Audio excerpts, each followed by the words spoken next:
नमस्कार, मैं हूं दीपाली। आप देख रहे हैं खबर फास्ट और चलिए सीधा रुख करते हैं देहरादून का, जहां शैक्षिक चिंतन शिविर कार्यक्रम का आयोजन किया जा रहा है, जिसमें मुख्यमंत्री पुष्कर सिंह धामी ने शिरकत की है। इस क्षेत्र के लोकप्रिय विधायक और जो सभी विषयों पर लगातार लोगों के साथ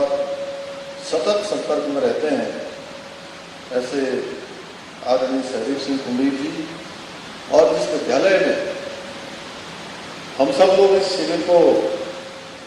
आयोजित कर रहे हैं, शिविर के हिस्सा बन रहे हैं, और जिनका शिक्षा विभाग से लेकर मैं कहूँगा कि सारे क्षेत्रों में जिनका एक अध्ययन ही नहीं अनुसंधान है, ऐसे हमारे आदरणीय सिन्हा जी, पूर्व सांसद और अभिभावक के नाते भी हम सब लोगों को लगातार उनका मार्गदर्शन मिलता रहता है। हमारे विद्यालय शिक्षा सचिव श्री रमन जी, शिक्षा महानिदेशक, निदेशक शिक्षा एवं उपस्थित सभी हमारे जिला शिक्षा अधिकारी, खंड शिक्षा अधिकारी एवं शिक्षा विभाग से जुड़े हुए सभी शिक्षकगण, अधिकारीगण, कार्यक्रम में उपस्थित हमारे पत्रकार मित्र, सभी छायाकार बंधु, मेरे भाई, जैसा कि मंच के बैनर पर लिखा है, सात विद्या या विमुक्ते तये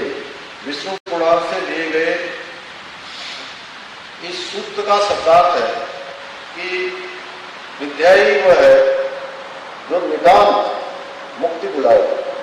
यानी मुक्ति का मार्ग अगर कोई दिलाता है,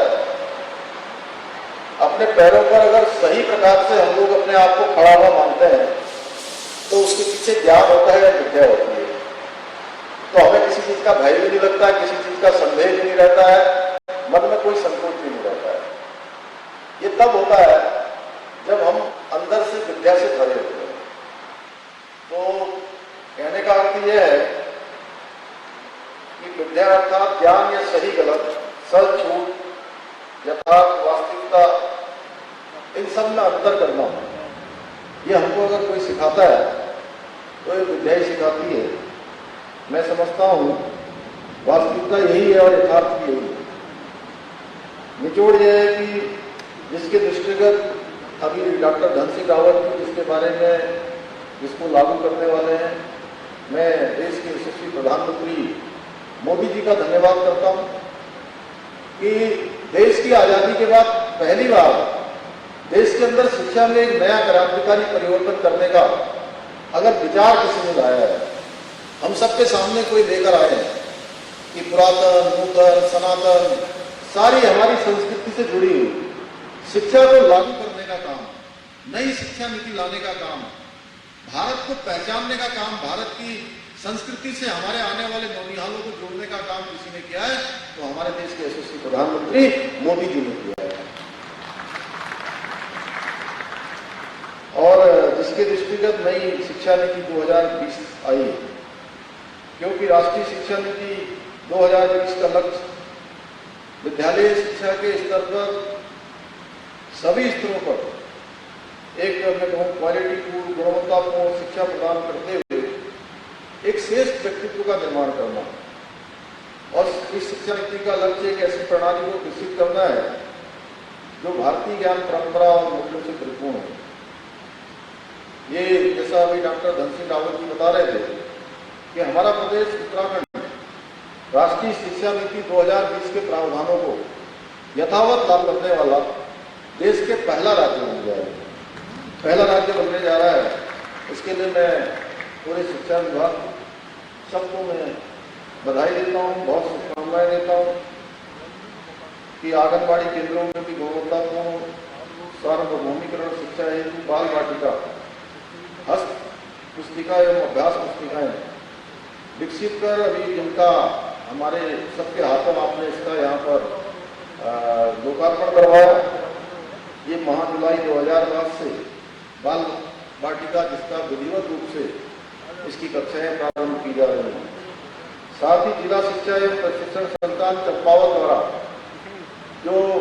अभी इस पुस्तिका का हम लोगों ने लोकार्पण किया। निपुण भारत मिशन के अंतर्गत राष्ट्रीय साक्षरता एवं संख्या ज्ञान दक्षता पहल हेतु जो संक्षिप्त विवरणिका तैयार की गई है, इसके लिए मैं राज्य शैक्षिक अनुसंधान एवं परीक्षण परिषद, संपूर्ण शिक्षा विभाग के साथ महिला सशक्तिकरण एवं बाल विकास विभाग उत्तराखंड को उनके सार्थक सामूहिक प्रयास के लिए हार्दिक बधाई एवं शुभकामनाएं देता हूँ।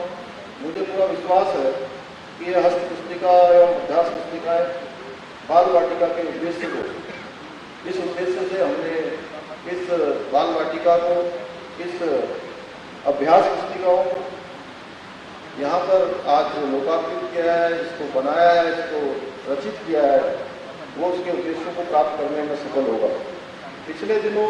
जैसा आप सभी जानते हैं, कोविड महामारी के कारण शैक्षिक हानि हुई है और इसका सामना हम सभी ने किया है तथा ये महसूस भी किया कि इसके कारण से हमारे सभी बच्चों को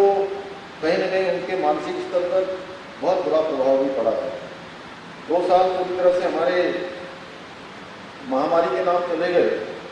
विद्यालय शिक्षा विभाग के लिए चुनौती बनी है घटती छात्र संख्या एवं शैक्षिक गुणवत्ता में सुधार हेतु अतिरिक्त श्रम, लगन, सतत प्रयास एवं सकारात्मक सोच के साथ आप सभी इसकी प्रतिपूर्ति के लिए कार्य करेंगे।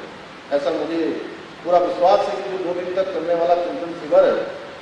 इस शिविर में हम लोग मुक्त कंठन से चिंतन करेंगे कि आगे इसके आगे भी कुछ विषय है, मैं उस पर जाना नहीं चाहता हूँ। यहीं पर हमारे सिन्हा साहब बैठे, इनके विद्यालय में मैं समझता हूँ कि छात्र को प्रवेश देने के लिए लंबी लाइन लगानी पड़ती है, लंबी लाइन लगानी पड़ती है। और दूसरी तरफ हमारे स्कूलों में छात्रों की संख्या घट रही है। तो ये कोई एक विषय डॉक्टर धन सिंह रावत जी का या मेरा या यहाँ मंच पर बैठे हुए विधायक जी का या रमन जी का, हमारे बंशीधर तिवारी जी का या आप लोगों का ही नहीं है। ये पूरा जो सभागार, ये जो सदन बैठा है, ये प्रश्न हम सबका है कि हम सब लोगों को आखिर इस दिशा में जरूर सोचना चाहिए और अपने आप से प्रश्न पूछना चाहिए, और नहीं तो हम लोगों को सामूहिक रूप से प्रश्न पूछना चाहिए कि आखिर ऐसा हो रहा है तो क्यों हो रहा है। और इस प्रश्न का उत्तर कोई एक व्यक्ति नहीं देगा। जब हम लोग सामूहिक रूप से इस प्रश्न का उत्तर खोजेंगे तो मैं दावे के साथ कह सकता हूं कि इस प्रश्न का उत्तर जरूर निकलेगा। और इसी चिंतन शिविर से निश्चित रूप से इस प्रश्न का उत्तर निकलेगा। इस चिंतन शिविर से अमृत निकलेगा और उसका लाभ हमारे पूरे प्रदेश को, हमारे आने वाले नौनिहालों को, हमारे सभी बच्चों को मिलेगा। मैं आप सबसे ये अपेक्षा करता हूं कि जरूर इस दिशा में सोचें। और दूसरा, मैं जिस विभाग में भी जा रहा हूं, जिस विभाग से संबंधित कार्यक्रमों में जा रहा हूं, हालांकि हमारे माननीय मंत्री जी लगातार इसमें काम कर रहे हैं और जहां लंबे समय से काम कर रहे हो तो वहां बहुत ज्यादा बताने की आवश्यकता नहीं है, लेकिन उसके बावजूद भी मुझे लगता है कि सुझाव के रूप में कि हमने तय किया है कि 2025 जब हमारे राज्य का स्थापना का रजत जयंती वर्ष मनाया जा रहा है, उस समय जब हम सिल्वर जुबली ईयर यानी कि आज से लगभग 3 साल बाद जब हमारी स्थापना के, राज्य स्थापना के 25 वर्ष पूरे होंगे, उस समय हम शिक्षा विभाग में जो हमारी नई शिक्षा नीति आई है उसको हम लागू करेंगे, उसको पाठ्यक्रम में लाएंगे, हमारे बच्चे पढ़ेंगे, आप सब उसको पढ़ाएंगे। लेकिन इसके अलावा हम शिक्षा विभाग को और कैसे व्यवस्थित कर सकते हैं, हम कैसे और अच्छा कर सकते हैं, या हिंदुस्तान के अन्य राज्यों में जैसे गुजरात में और अच्छे जो भी अनेकों राज्य जिन्होंने अच्छा काम किए हैं, उन राज्यों में हम देखकर अपने यहाँ हम क्या कर सकते हैं, ऐसा काम कि जो 9 नवंबर 2025 को पूरा हो और हमारे राज्य की वो बेस्ट प्रैक्टिस के रूप में माना जाए। मैं कहता हूं कि कोई आप 10 योजनाएं मत बनाइए, 10 प्रस्ताव मत दीजिए, 10 काम मत करिए, लेकिन 1 काम, 2 काम, 3 काम हम क्या कर सकते हैं, इसका भी जो है, क्योंकि ये हमारा प्रादेशिक स्तर का चिंतन शिविर हो रहा है, तो इस चिंतन शिविर से ही इसका अमृत भी करना चाहिए कि अगले 3 सालों में हम क्या करने वाले हैं। और केवल योजना ही नहीं बनानी है। रमन जी, मैं आपसे भी कहूँगा, हमारे महानिदेशक जी से भी कहूँगा कि केवल योजना नहीं बनानी है, योजना ऐसी बनानी है कि जो हमारी धरातल पर उतर जाए। योजना ऐसी बनानी है कि जो 3 सालों में पूरी हो जाए। 9 नवंबर 2025 को जब हम राज्य का स्थापना दिवस मना रहे हों, उस समय ये कहे कि हमारे शिक्षा विभाग ने ये उत्तराखंड के अंदर शिक्षा में ये परिवर्तन करने के लिए, हमारे नवनिहालों के भविष्य का उन्नयन करने के लिए, उनके उत्थान के लिए, उनके नव निर्माण के लिए ये योजना हमारे शिक्षा विभाग ने यहाँ प्रस्तुत की है। मैं समझता हूँ कि निश्चित रूप से आप इस दिशा में जरूर आगे बढ़ेंगे और हमारा उत्तराखंड सर्वश्रेष्ठ राज्य बनने की दिशा में शिक्षा विभाग एक बड़ा कदम बढ़ाएगा, क्योंकि शिक्षा विभाग की जो संख्या है, अभी मैं बड़ी दर्ज से पूछ रहा था कितनी है, तो मंत्री जी ने बोला उधर से 70,000 है और 1,95,000 जो है हमारे सरकारी कर्मचारी हैं। तो आप समझ लीजिए कि अनुपात कितना है। और आप लोग जो यहाँ बैठे हैं, आप सारे के सारे क्लीन बैठिए यहाँ। माने कि मैं ऐसा मानता हूं कि पूरा शिक्षा विभाग अगर कहीं बैठा है तो हमारा ये जो IPS स्कूल है, उस स्कूल के प्रांगण के विवेकानंद सभागार में, इसका नाम विवेकानंद सभागार है, इस विवेकानंद सभागार में पूरा हमारा शिक्षा विभाग बैठा है। क्योंकि आप सब जगह के प्रतिनिधि, हर खंड से लोग यहाँ आए हुए हैं, तो आप माने अंतिम छोर में शिक्षा विभाग में काम करने वाला अंतिम व्यक्ति भी आप लोग हैं, उसके प्रतिनिधि भी आप सब हैं। आज राज्य सरकार उन सभी क्षेत्रों में जिनका सीधा सीधा संबंध इस राज्य के प्रत्येक नागरिक से है तथा कैसे उन सब तक योजनाओं का पूरा लाभ प्रदान किया जा सके, इसको ध्यान में रखते हुए हमने पिछले दिनों विचारों की श्रृंखला बोधिसत्व कार्यक्रम प्रारंभ किया था। और बोधिसत्व कार्यक्रम में जहां हमने एक तरफ भारत सरकार में काम करने वाले वैज्ञानिकों को भी उसमें आमंत्रित किया था, हमारे योजना आयोग के उपाध्यक्ष जी और उनकी पूरी टीम को बुलाया था, शिक्षा के क्षेत्र में काम करने वालों को आमंत्रित किया था, पर्यावरण के क्षेत्र में, समाज के क्षेत्र में, अनेकों क्षेत्रों में जिन्होंने अपने एक विशिष्ट अनुभव प्राप्त किए हैं, उन सबको लेकर कि हम राज्य के अंदर और क्या अच्छा कर सकते हैं, हम कैसे योजनाओं को संचालित कर सकते हैं, कैसे योजनाएं प्रस्तावित कर सकते हैं,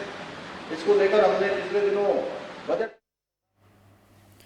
विद्यालय शिक्षा विभाग द्वारा आयोजित शैक्षिक चिंतन शिविर कार्यक्रम में मुख्यमंत्री पुष्कर सिंह धामी ने लोगों को संबोधित किया और उन्होंने कहा कि पीएम मोदी का मैं धन्यवाद करता हूं कि देश में नई शिक्षा नीति लागू करने का पीएम मोदी ने ये काम किया है।